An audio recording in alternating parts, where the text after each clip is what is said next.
Day 30. Oh, we made it. Fire, fire, fire. Oh man, we made it 30 days together. The live stream, my assistant Ollie, my assistant Ted. The whole time we did this together. Our family to yours. I want to talk to these folks a little bit here who have helped us through this. Of course, shout out to Mr. Kinetic, who's done all the music. I want you to meet my kids. You've got to talk to them a little bit, and then we will get right to work and put a bow on this beautiful program. First, this is my 11-year-old daughter, Olivia. She is going to be in the 6th grade next year, hopefully in a building, right?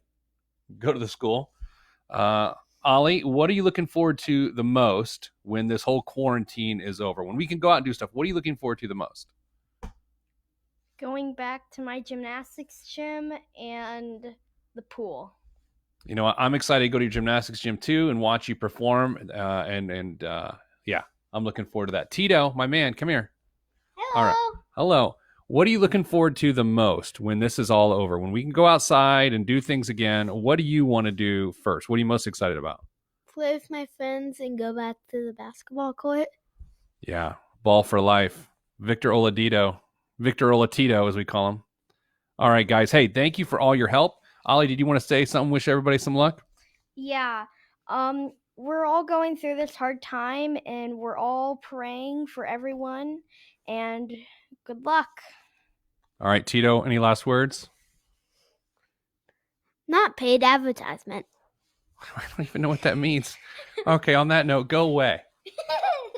Nerds. This is not a paid advertisement. All right, I love you guys. I got to get to it. All right, this is not a paid advertisement. Go away.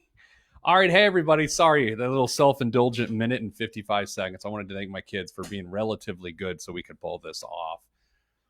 Look, we made it 30 days here, but I'm not going to leave you. We have some more programming coming your way. We're not going to do it every single day. My team is building something behind the scenes so we can be with you through this whole process. Our goals have been very simple through this. We wanted to cut at least $500 a month of spending, and a lot of us have done that. We wanted to press reset on our finances, and a lot of us have done that. And finally, we wanted to stop guessing. So often, I wrote a note to myself this morning. I keep notes. I'm an older man. We have taken comfort, and most of us do. We take comfort in assumptions about our lives, right? Well, I assume it'll be fine, and I have comfort in that run-of-the-mill assumption. I think about my business and our business, I should say, with my coworkers, as we make projections about what's next, and what the projections we made at the beginning of 2020 to say, what will this year be like?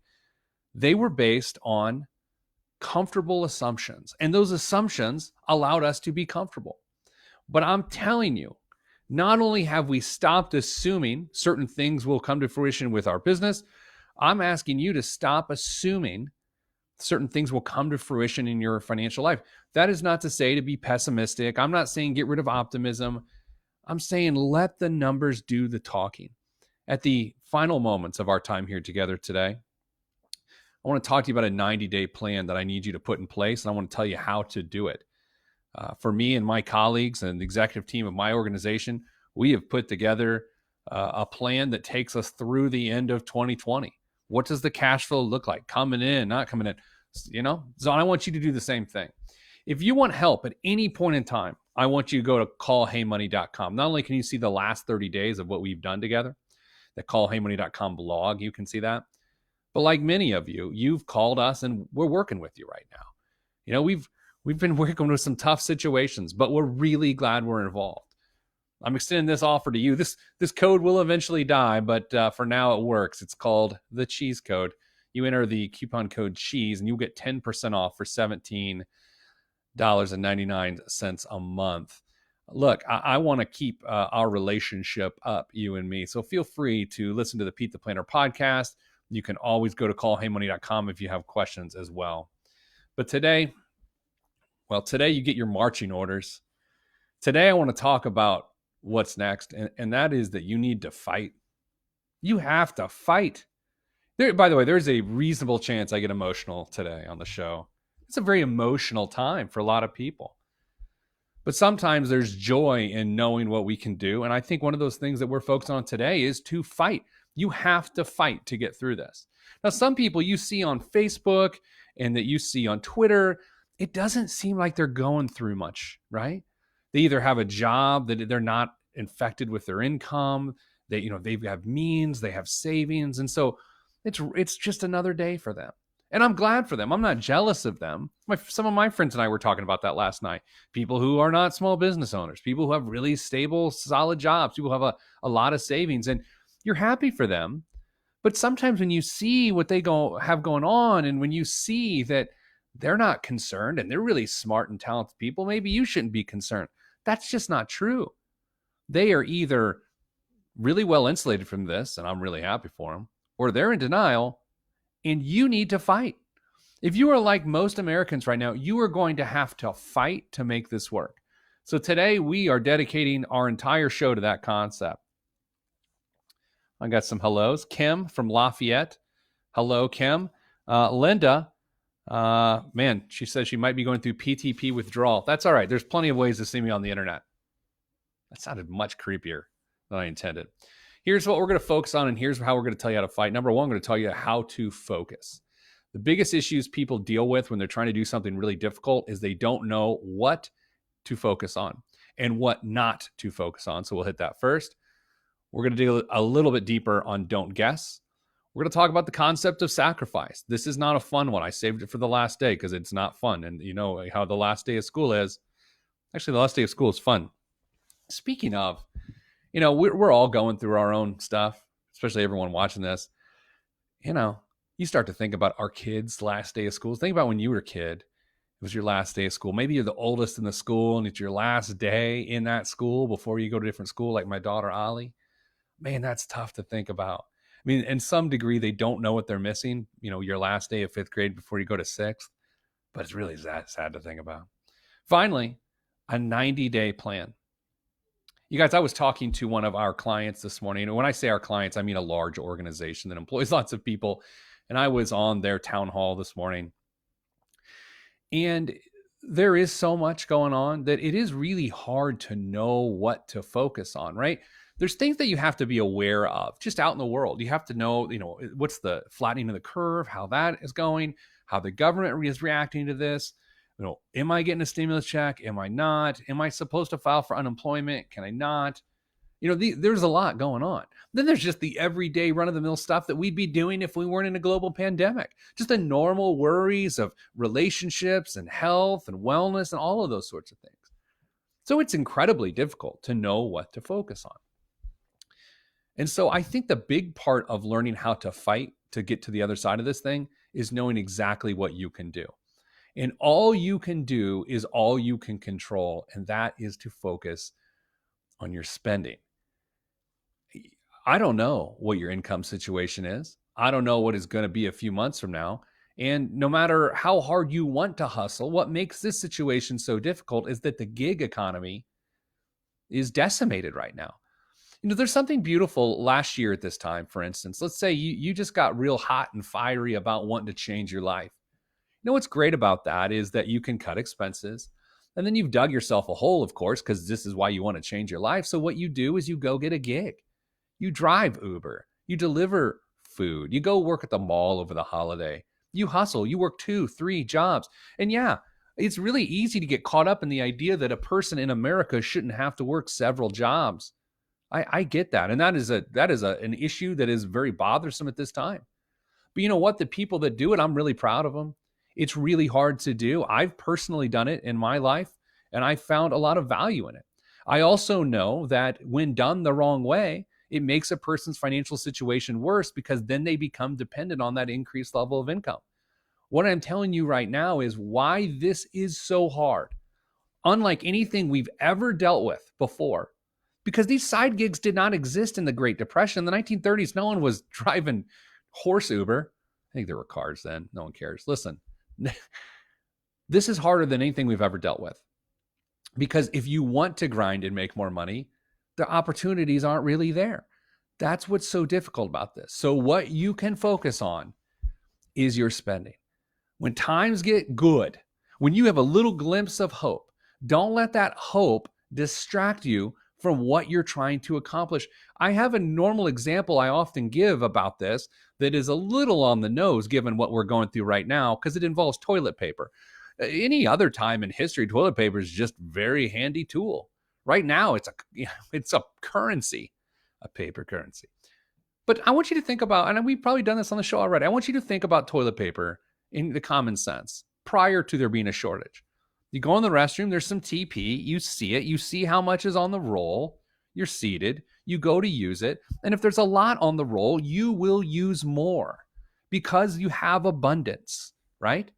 But if you look over and you see the amount that's on the roll and it's not much, that is a moment of scarcity. So you change your resourcefulness based on the level of abundance or scarcity.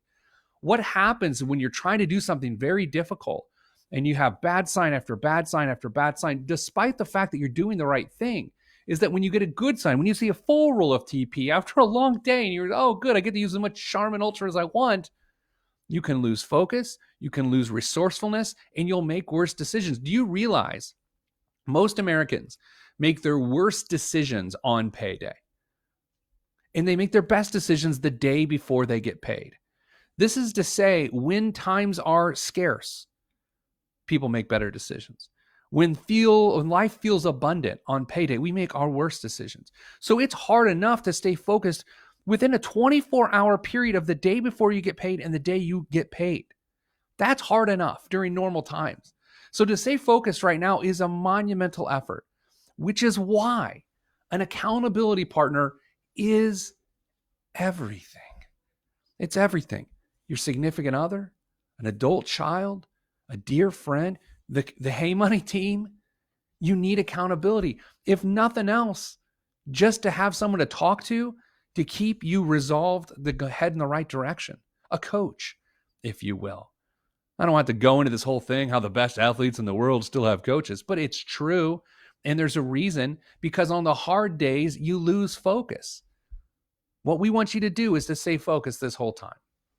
We also have to have you stop guessing. That means you have to know your expenses. I can't wait to see you on the street. I can't wait to walk up to you. By the way, I won't know you necessarily, but you might see this face and go, I remember that egghead shaped guy. Let's go say hi. Hey, Pete, I was on your 30-day live stream. If you say that to me, do you know what I'm going to say back to you? You know what I'm going to say? What is your water bill? What is your electricity bill? What's your natural gas bill? What do you spend on groceries every month? You got to know the numbers. You have to stop guessing. You have to say, oh, probably. No, give me the number. You got to know what's in your checking account. You can't guess. And you're thinking, well, he's being a little tough. No, I'm not. This is the hardest financial time in over 100 years. And I would say, based on how we earn money now in modern times and our level of consumerism that exists, this is a bigger challenge. I had a friend send me a private message this morning who works for a very large online retailer. And he said their sales, oh, by the way, for a large online retailer for non-essential materials. Don't read into that any more than people don't need this. Their sales were through the roof this morning. Why? Because stimulus checks hit today. How wild is that we end the program on the day that stimulus checks hit most people's accounts? That's pretty wild, right? Anyway, don't guess. Know your numbers. Because if you guess, you're going to guess wrong. People always guess wrong. And people sometimes don't want to know. Again, when I'm feeling chunky, the last thing I want to do is step on the scale. But if I know my weight, I will make better decisions. I'm not kidding. Because all you really want is to see some positive feedback from your behavior change. Okay, let me tell you about my big issue that I had a few years ago. It was the fall, I think, of 2017. And I travel a lot, probably 100, 120 flights a year.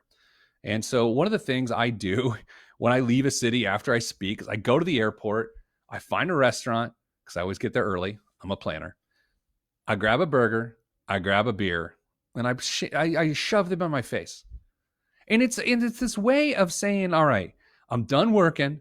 I need some comfort before I get home so I can see these two little people that were hanging out with me today and Mrs. Planner, who doesn't do the on-camera work, right? So what happened in the fall of 2017 is I went to my doctor because I was having really bad heartburn.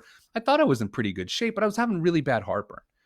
And he's like, well, why are you here? And I was like, well, Jerry. He was like, it's Dr. Phelps. And I was like, okay, Jerry, I went to school too. And I said, Jerry, I have heartburn and I'm just here. Just give me the heartburn medication. That's all I want. And I will be out of your way. My neighbor takes it. He likes it. And that's what I'm here for. And he said, no, I'm not going to do that. Because if I give you that pill, you will get fatter. I was like, fatter? And I clutched my pearls.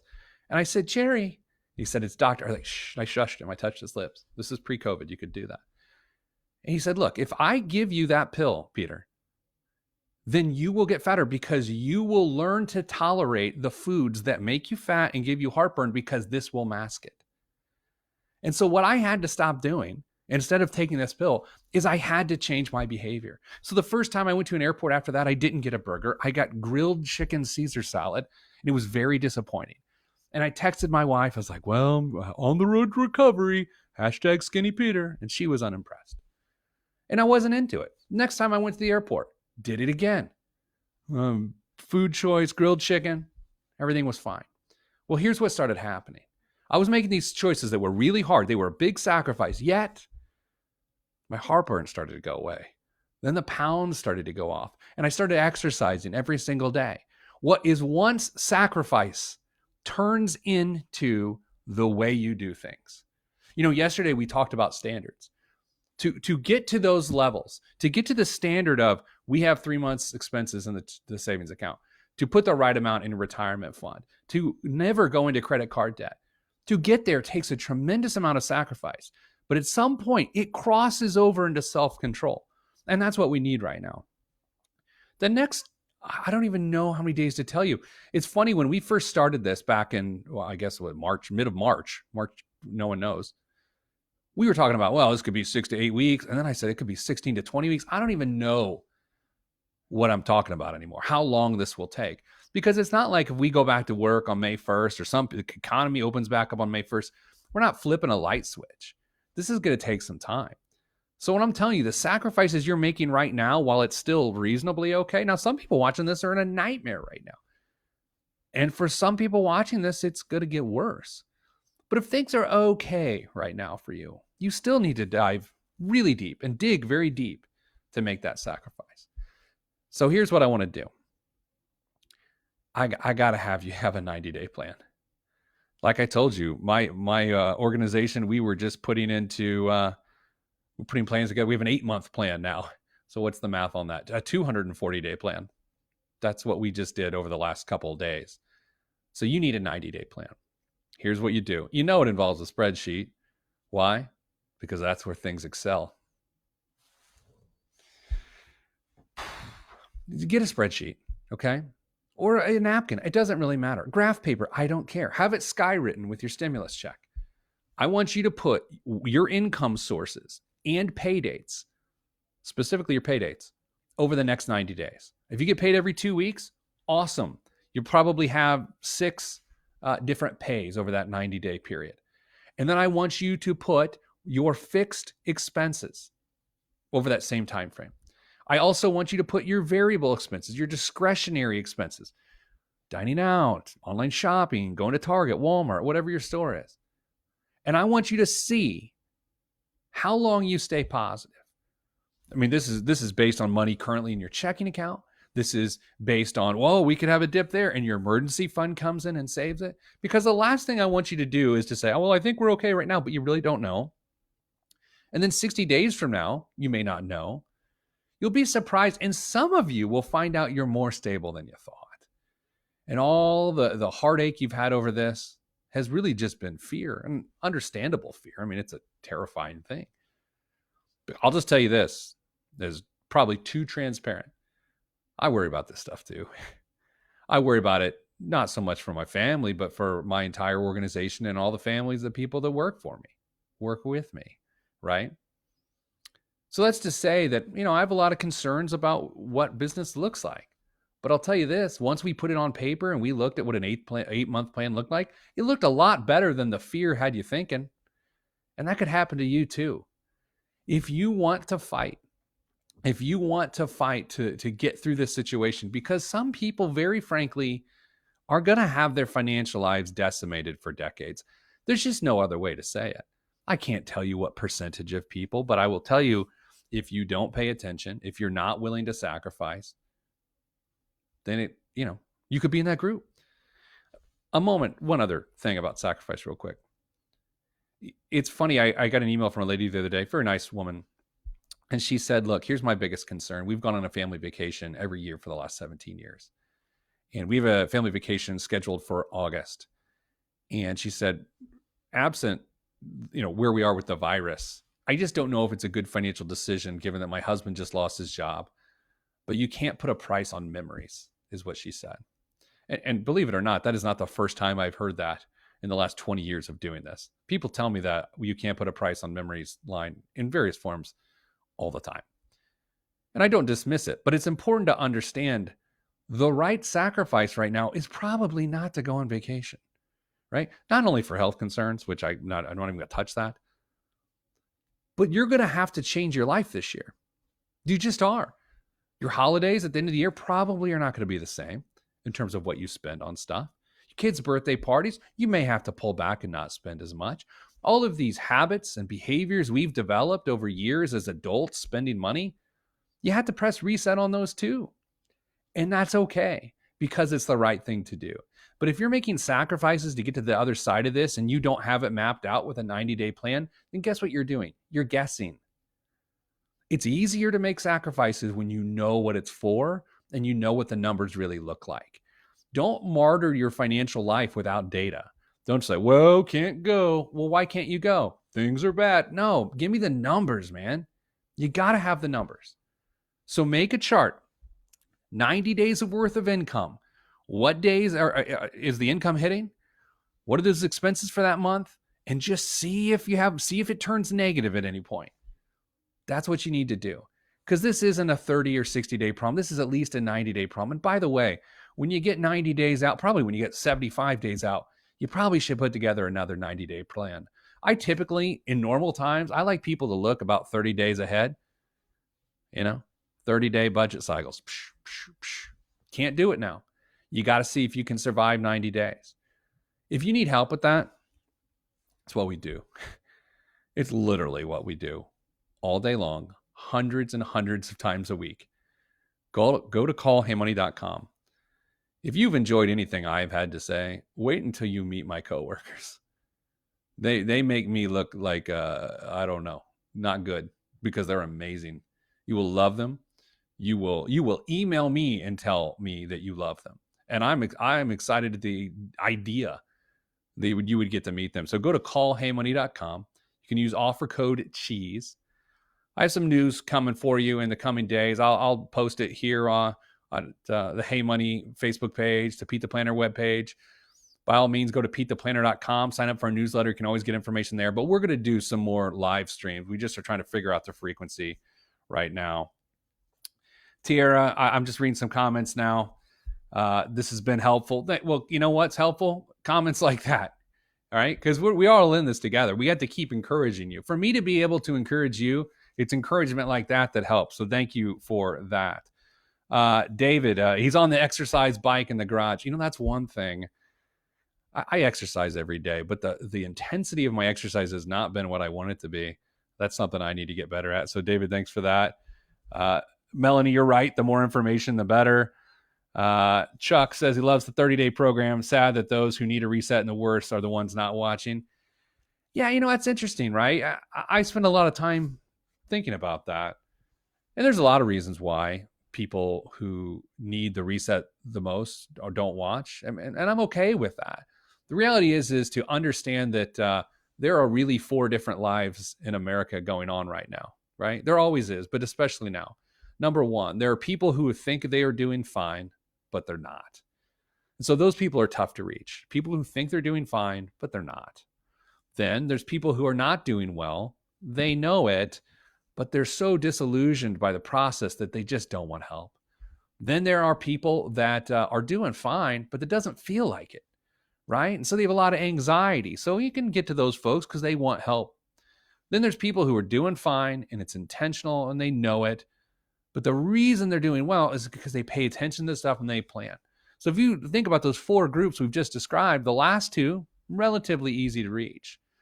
The first group I mentioned, the people who aren't doing well but think they are, what's strange about that is typically those are people who make a lot of money.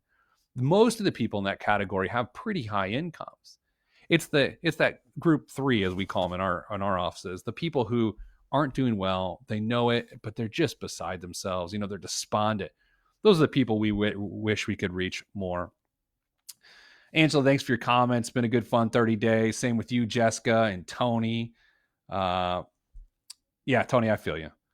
Nick Jackson, best to the Planner family, best to all your family. So we're not going to be strangers. I'll be back in the coming days.